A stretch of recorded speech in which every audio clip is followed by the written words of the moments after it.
মায়ের চিকিৎসা করাতে পরিবারের সাথে ভারতের উত্তর পূর্বাঞ্চলীয় রাজ্য আসামে গিয়েছিলেন এক নারী। এরপর ওই রাজ্যেরই এক ব্যক্তির সঙ্গে পরিচয়, প্রেম ও বিয়ে।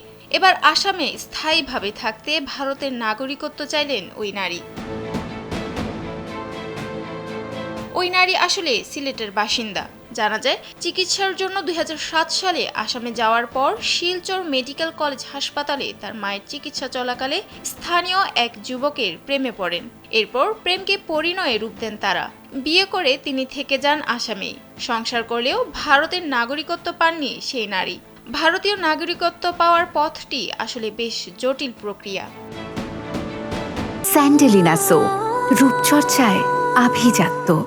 2019 সালে 6টি ধর্মীয় সম্প্রদায়ের শরণার্থীদের নাগরিকত্ব দিতে নতুন একটি আইন করে বিজেপি সরকার। তারই ভিত্তিতে সে দেশের নাগরিকত্বের জন্য আবেদন করেন বাংলাদেশের ওই নারী।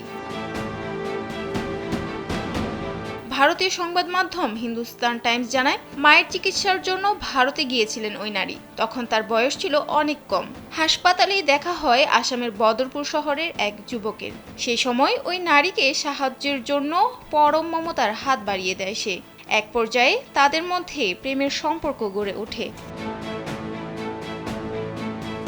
নিজ দেশে ফিরে আসার সময় ঘনিয়ে আসলে সেই নারী প্রেমের কথা জানান পরিবারকে। এরপর হিন্দু ধর্মীয় রীতি মেনে তাদের বিয়ে হয়। তখন থেকেই ভারতের করিমগঞ্জ জেলার বদরপুর শহরে স্বামীর সঙ্গে সংসার করছেন ওই নারী। পরবর্তীতে তাদের একটি সন্তানও হয় বলে জানা গেছে।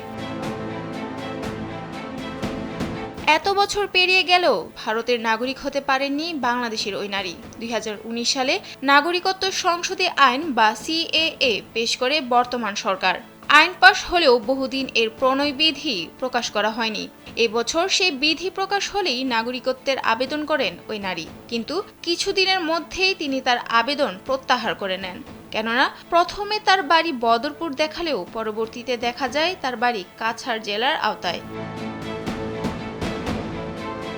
সংবাদ মাধ্যমের সঙ্গে বাংলাদেশের ওই নারীর পরিবার কথা বললেও তারা পরিচয় প্রকাশ করতে চাননি। তাদের আইনজীবীও নারীর নাম প্রকাশ না করার অনুরোধ জানান। কারণ হিসেবে জানা যায়, তার নাগরিকত্ব পাওয়ার প্রক্রিয়া এখনো সম্পূর্ণ হয়নি। সাদিয়া সিদ্দিকা, কালবেলা ডেস্ক।